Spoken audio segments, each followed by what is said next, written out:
Well, we got to get some stuff ready because I just got a phone call. Peter is on his way from his place to here tonight. He's driving through the night and he's bringing all the steel for his ramp truck build, and he's bringing a truck for me.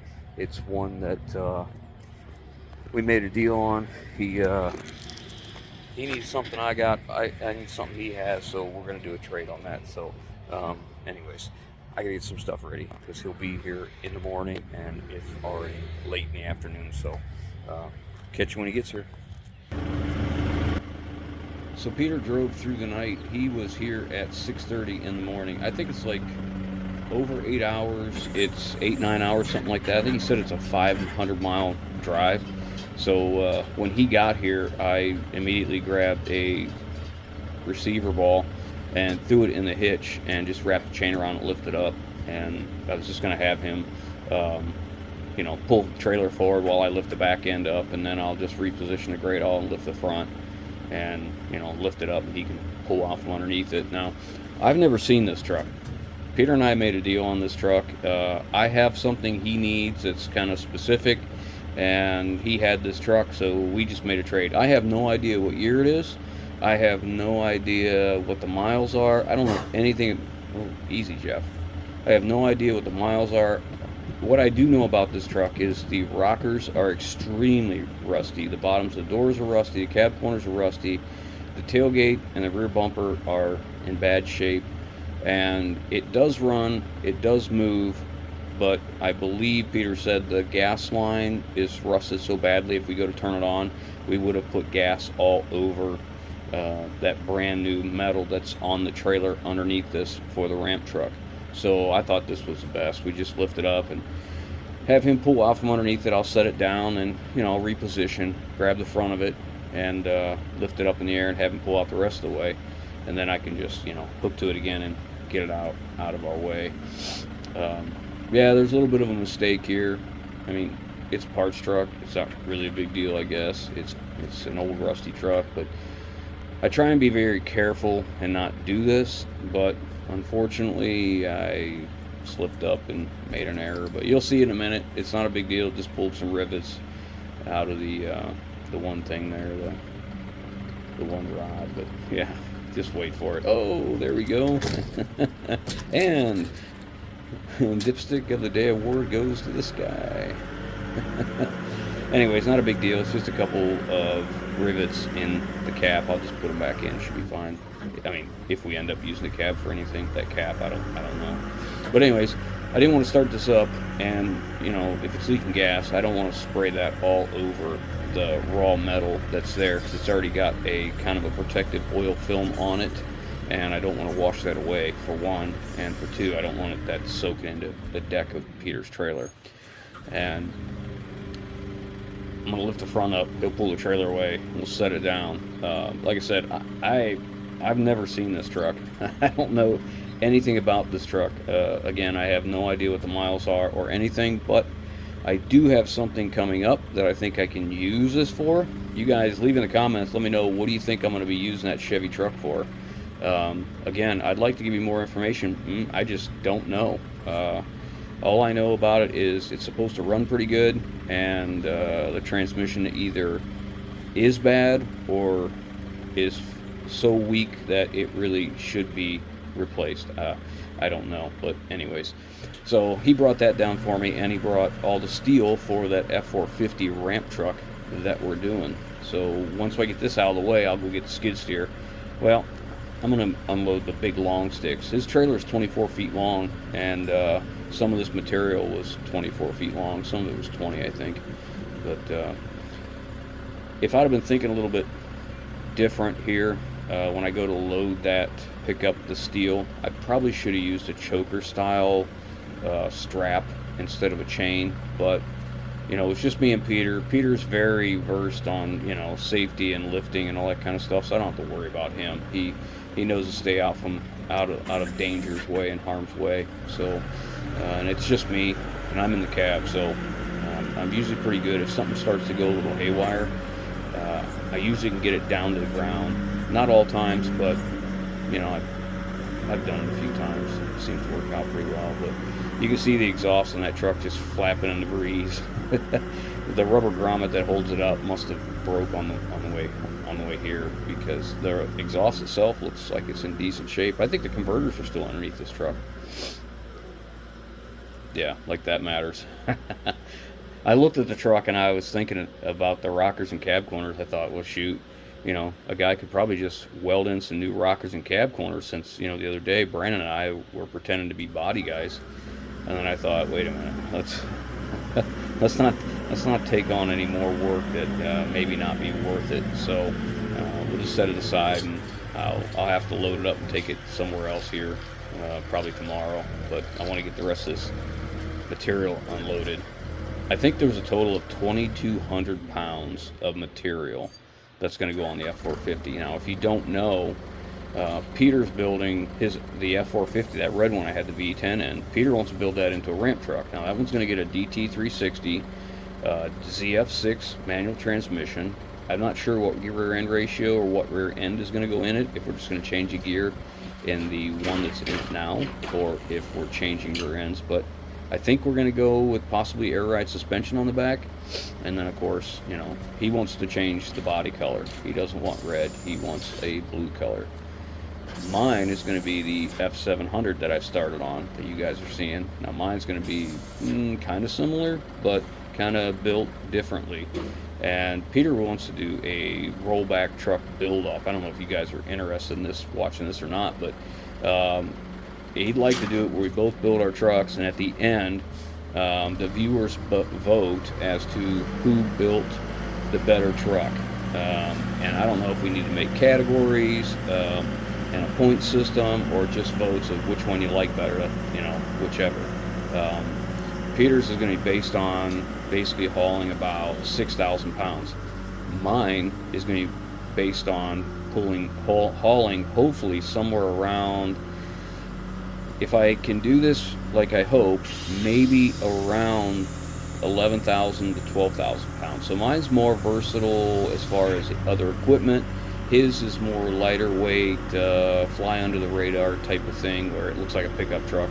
And mine looks like a really cool old square body Ford truck with a Cummins and stacks. Now, I'd like to do air ride on mine as well. We'll have to see how that goes.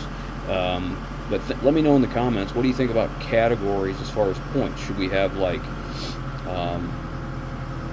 we're going to be working with Area Diesel Services on the pumps for his truck, which is going to be a DT360 with a Bosch A pump, and my 5.9 Cummins has a P pump. So we're going to be working with them and try and get these motors tuned pretty much about the same. So mine's going to weigh more than his. Mine's probably going to come in at least a couple thousand pounds heavier, if not mid threes, like 3,500 pounds heavier than his. So I don't know if we should have who has the better looking truck, who has the one that's better on fuel, which one has better power, which one's more versatile, which one is I don't know, more reliable. Whatever. You guys leave in the comments what categories you think we should do, a point system, or should we just go with votes on which one you like better. I don't know. It's just something I just thought of as I was just sitting here watching this, Now again, mine is going to be a little bit different. In fact, I may have a twist on mine that I haven't even told Peter about.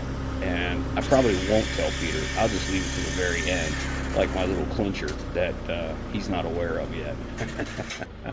And I'm going to keep this tight to the vest, so I won't share it with anybody. I'm not even going to tell my son. But I have some ideas on mine that might make it kind of cool. Maybe not. But you guys, if you're following along, would you like to see this as a ramp truck build-off, as to, like I said, which guy builds the better truck at the same time? Or would you think you'd rather see it in one series for one truck and one series on the other? Or would you like to have the videos mixed back and forth? You tell me. We'll have to see how that goes. But I'm going to get the skid steer now. I need to get a skid steer in. My battery is bad in that truck, in that skid steer. It uses a Group 31, not a stud post, but a top post battery. And they're extremely expensive around me compared to a Group 31 stud post. So I'm going to go get a stud post, and I'm going to change over all my battery cables so they will work with a stud post battery instead of a, no, stud post, yeah. I hope I said that right. Whatever. The typical one you thread the nut onto instead of one you have the clamp onto. That's what I mean. So now I got skid steer, and I'm going to get his diamond plate. He ordered 1/8 inch diamond plate. I'll show you that here in a minute. But he went with 1/8 inch, and he's going to go cross members pretty close. Now I've got some really cool ideas. I like lights, so I want my truck to be lit up like a Christmas tree, because I'm really just a super trucker hiding behind, YouTube. I love lights. So I'm going to get not as many lights as possible, but I want a fair amount. I'm going to put some toolboxes on mine, and I want to light up the inside of the toolbox as well, because that's always a problem for nighttime loading. You can't see anything in the toolbox. I want to do that, and I got some ideas for load lights. I don't like how most of the ramp trucks I've ever owned have always had terrible lighting for loading at night. Sometimes they'd have the 4-inch round lights in the deck that just, they just sent you a beam straight up underneath the vehicle, but they really didn't do much because, one, they were always sun damaged, because they're literally, the sun's baking on their surface all the time, and two, they're just always not where I needed them to be. So, or they put them on the headache rack, and when you go to drive the car on at night, you're staring right at these lights in your eyes. It's kind of a problem. So now we got the diamond plate off his truck. You can see his truck there. It's such a nice little truck. He's owned this truck for like 15 years, I think he said. He bought it with 109 or just over 100,000 miles. I think he's got 130 on it now. But it's definitely a nice little truck. He built the bumper on the back of it. He's got a video of it. You have to go look at his channel. You can see him and Chucky 2009. Well, that's what it used to be. I think it's Farming Archives and Welding or something now. They did a video where they built that at Peter's shop up in Wisconsin. Anyway, so we're just about done here. I'll show you some material, and you guys can check it out. Let me know what you think about the Buildoff and all that kind of stuff.